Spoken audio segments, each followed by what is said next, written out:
Hey everyone, it's Jen Tarrant, and I wanted to talk to you today about a lesson I recently learned from Kung Fu Panda. I know, it's a kid's movie, but I think all of life's greatest lessons can be learned from animated films. I mean, just take for instance Finding Nemo. That one is chock full of life lessons, friendship, teamwork, and parenting all rolled into one great movie. And the same is true with Kung Fu Panda.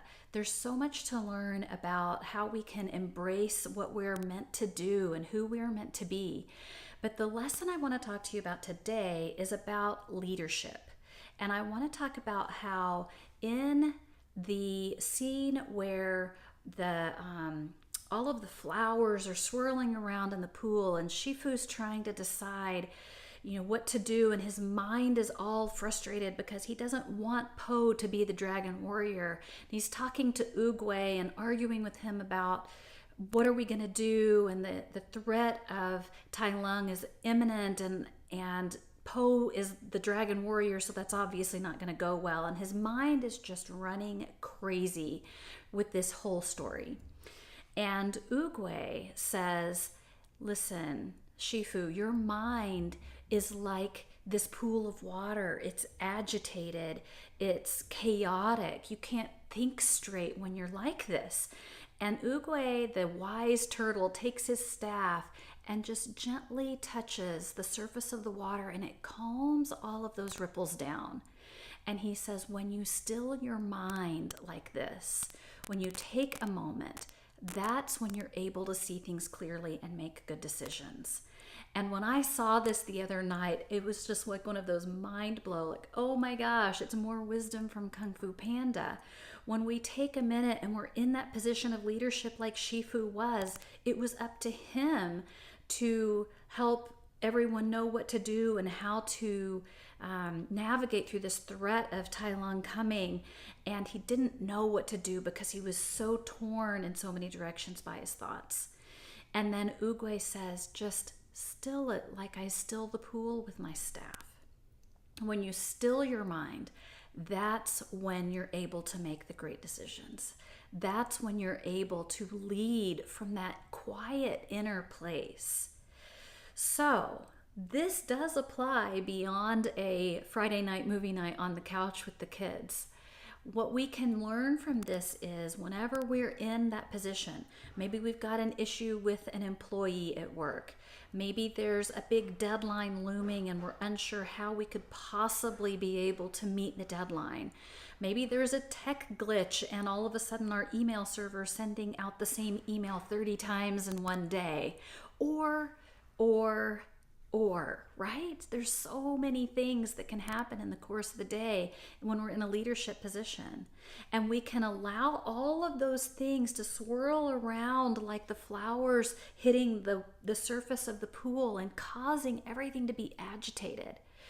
But when we take a minute to pull back, to settle ourselves and come into that center place, then we can proceed with a confidence, with a quiet, with an inner calm, with a tranquility, and lead in that way. So there's a couple of great tools I have to offer you as a simple yet super easy way to incorporate some inner calm in the middle of the day. It doesn't require rolling out a yoga mat. You don't have to go to the gym or the yoga studio to accomplish this. It's something that you can do at your desk or in your car or even in the middle of the meeting that's going so crazy. And the first one is simply the breath. I know it sounds oversimplified, but we really cannot overemphasize how important breathing is. So when we find ourselves breathing fast or shallow and we're not really centering in, all we have to do is take a deeper, longer breath. That deep, long breath, when we inhale 2, 3, 4, exhale 2, 3, 4.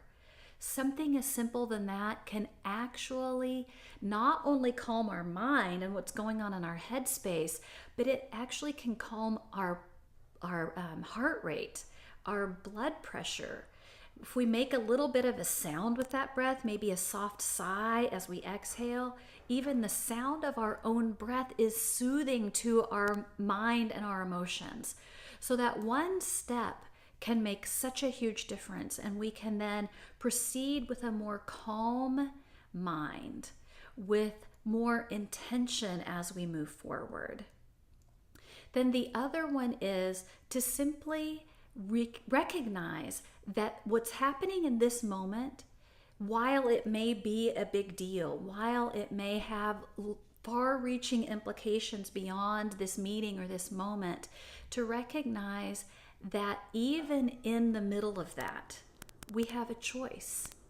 We can choose to either react to the moment and blow up or stress out, or so many other choices that may be our default, or we can choose to respond. And when we choose to respond, then we're able to navigate the situation in a way that truly makes sense. We can look at it from the larger picture. What are the things that could happen as a result of this? Okay, here's option A, here's option B, here's option C. Now, how will I choose to respond?